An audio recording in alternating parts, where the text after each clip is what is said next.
careless under pressure. Yeah. We'll leave it with that. Buckle up for this take from a very informed party. After KD showed out versus the Bucks, his former coach and Michael Jordan's former teammate had this to say. He's the most talented basketball player on earth, if not of all time, honestly. He's just so gifted. Played with Michael Jordan, and you I know, think KD is I know. right I think there. he's more gifted. I really do. I mean, that's saying something, but Kevin is a entirely different breed. I mean, 6'11", with guard skills, unlimited three-point range. It's just stunning. And watching him this year was really, really gratifying. That's a lot there. Stephen A., is Kerr right about KD? No, I don't think he's right. And here's why I don't think he's right. Because if you ask Steve Kerr who'd he prefer, it would be Michael Jordan, and he knows it. And that's the reality of the situation. Now, if you're speaking purely as a skilled situation, then of course you understand where he's coming from. KD 6'11" with a 7'6" wingspan and can do things very few humans on the planet can do. He can handle, he can shoot, he's a sniper extraordinaire. He's got long range capability. All of those things are true. The game was played differently at that particular juncture, but KD could have played in any era. I'm not trying to sweat that. I'm just simply saying that even though the advent of the three-point shot had come into play, the bottom line is it wasn't utilized as effectively as it is in today's game, because back in the day, it was far more physical and you were allowed to do more things defensively, which is why stuff like the Jordan rules came into play, because of the way that he was allowed to be mugged by the Detroit Pistons and later on the New York Knicks, as Max could attest to, from the Ken Bannisters to the Charles Oakleys and Anthony Masons, and the list goes on and on and on. You just had a physical brand of basketball that was allowed. And so because of that, people didn't exercise the use of the three-point shot the way that they're allowed to do today, where you literally can sit up there and get thrown out of a game or get teed up or pick up multiple fouls for having bad breath, for crying out loud. That's how soft today's game is compared to what it used to be.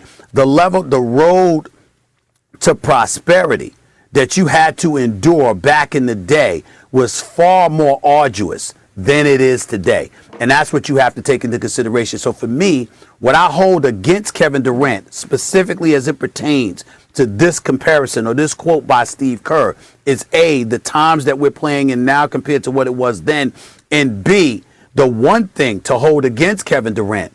We all know what Kevin Durant is capable of, but it's whether or not he wants to. Kevin Durant, once Kyrie went down, and obviously James Harden was hobbled, was forced to step out of character and to be an assassin. Michael Jordan had that in his DNA from the moment he stepped on the court as an NBA player. That's the difference, and that is why I say no. Steve Kerr is right, and he chose his words carefully. If he would have said the greatest ever, no. Michael Jordan's the greatest ever. If he would have said the most talented ever, no. I would say LeBron James or Michael Jordan are the most talented ever, even though KD shoots well. And KD shouldn't just be called gifted, because it's one thing to have talent. It's another thing to hone it into skill. KD is extremely skilled. He deserves credit for the work he's put in. But he said gifted, Stephen A.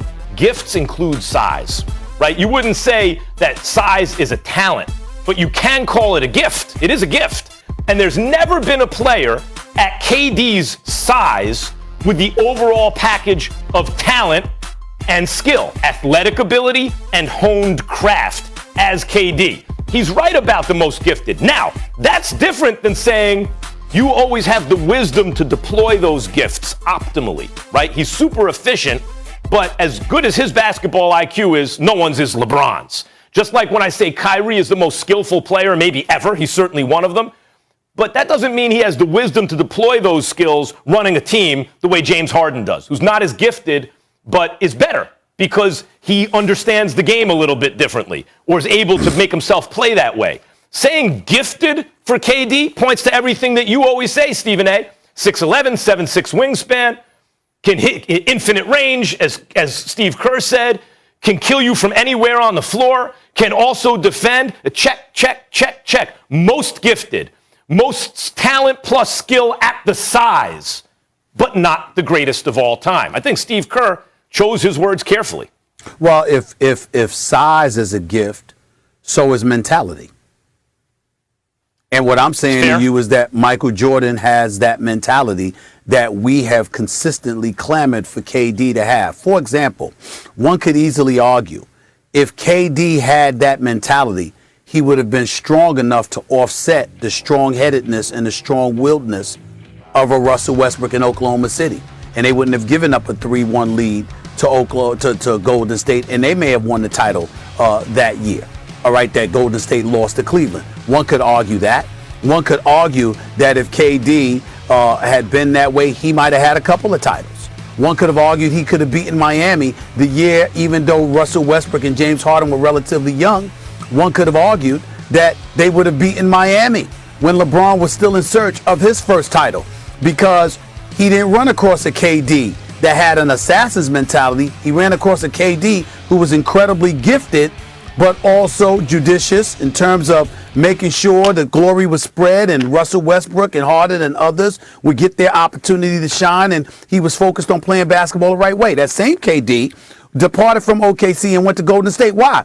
Because there was a brand of basketball that he wanted to play. And rather than enforce his will upon the franchise in OKC, he said, I'm going to go elsewhere, all right, where it already exists, and matriculate to that, and we'll see what happens. So as far as I'm concerned, if height is a gift, if that size is a gift, mentality is a gift too. I think and Michael Jordan had that. I think that's a valid point. The only thing is that you have to consider, because we're both parents, and you know, and I got 3 kids, you know, in one way, they are the way they are when they're born. Like, they keep that basic personality. But in another way, you know, nurture has something to do with it too. Your environment and the way and what you're exposed to. So that is true for your mentality. But something like size, you're just born with it. That's just a pure gift. I think that's why Steve Kerr said it that way. He's not calling him the greatest. He's saying the most gifted, and I agree with that. Well, I don't think Michael Jordan should be insulted or anything like that, but I respectfully disagree with Steve Kerr because of the discussion we just had. Maybe he'd rather have his mentality than KD's size. Who knows? We will leave it there, gentlemen. When we come back here on First Take, CP3 likely to return tonight. And it just so happens to be against his former team playing in their first ever conference finals home game. That game discussed in just a bit. And Devontae Adams with some rather strong words about the MVP. His quarterback, Aaron Rodgers, find out the shocking statement that he made and what Stephen A. thinks about it.